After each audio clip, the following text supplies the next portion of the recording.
በምክንያት ስለታገል ዛሬ የወልቃይት ጠገዴ ማህበረሰብ ሰባተኛ ሀገራዊ ምርጫ እንድንሳተፍ ፌዴሬሽን ምክር ቤት በሰጠው አቅጣጫ ምርጫ ቦርድ በወሰነው ውሳኔ እንድንመርጥ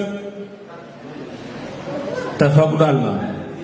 ይህ ለኛ አንዱ የትግላችን ውጤት ነው። የወልቃይት ጠገዴ የአማራ ማንነት ኮሚቴም የዚህኛው ማንነት አማኞች፣ ደጋፊዎች፣ ታጋዮች ሁላችሁ በድጋሚ እንኳን ደስ አላችሁ ለማለት ፈልጋለሁ። አሁን በጣም ምርጫው ላይ እኛ ተራ ፖለቲካ ምርጫ አይደለም።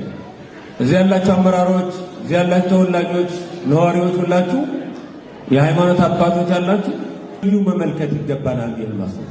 ስድስተኛ ሀገራዊ ምርጫ አልተጋበዝንም በተለያየ ምክንያት ነው።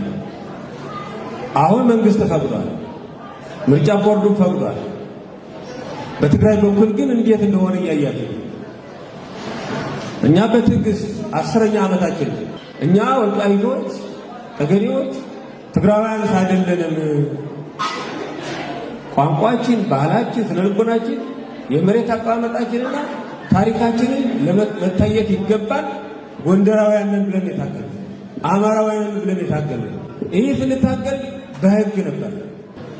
ይህን ኮሚቴ በምክንያት በህግ ማሸነፍ እንችላለን ብሎ በትዕግስት ተታገለ። ዛሬ የመጨረሻ ውጤታችን የመጀመሪያ በር መክፈቻ ውሳኔ ያገኛል። የመጀመሪያ ከትግራይ ተፋተናል፣ ፍቺ ተፈጽሟል። አንድ ባልና ሚስት ይጋባሉ፣ ካልተስማሙ ይጣላሉ። የቃል ፍቺ ይኖራል፣ የንብረት ፍቺ ይኖራል። ስለዚህ ንብረት ፍቺ ገና ምን ጠያይቀዋለን ከትግራይ ጋር ማለት የሞቱ ሰዎቻችን ካሳ ሊከፍሉን ይገባል። ላፈናቀሉት ሰው ካሳ ሊከፍሉን ይገባል። ማን ነው ተጠያቂ የሚለው ወደፊት ይኖራል። ለአሁን ግን ይህ መጀመሪያ ነው፣ የመጨረሻ እንዳልሆነ ተረድታችሁ በማንነታችሁ አሁን ጸንታችሁ መታገል ይገባል። ይሄ ማንነት ትግል ያመጣው አስተዳደር ነው። አሁን ቲፒኤልኤፍ በህግ ታግለን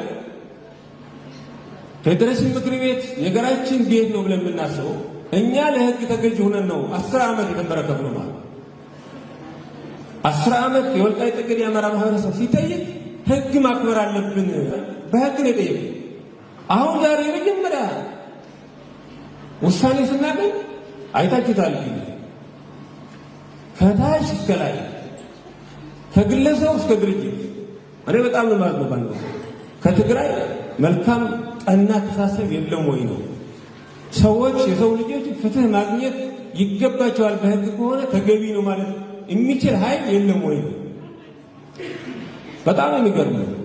እና ይህን ኃይል እኔ ቲፒኤልኤፍ ብቻ ነው ነበረ ጠላት የማሰብ ግን ከ17 በላይ ፓርቲዎች ነን የሚሉ ወልቃይትን ይህንን ፍትህ አገኘ፣ ራያይን ፍትህ አገኘ ሲባል ያለውን ፉከራ እያያችሁ ነው።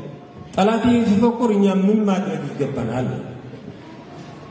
ጠላት አሁን ከአንድ ወረዳ 2000 ተማሪዎች መንግስት ሰራተኞች ለጦርነት ማሰለፍ አለባችሁ ብሎ ታደሰ ወረደ መመሪያ ሰጥቷል። እንግዲህ ይሰለፋሉ አይሰለፉም እንግዲህ የትግራይ ወጣቶች ነው የሚወስኑት።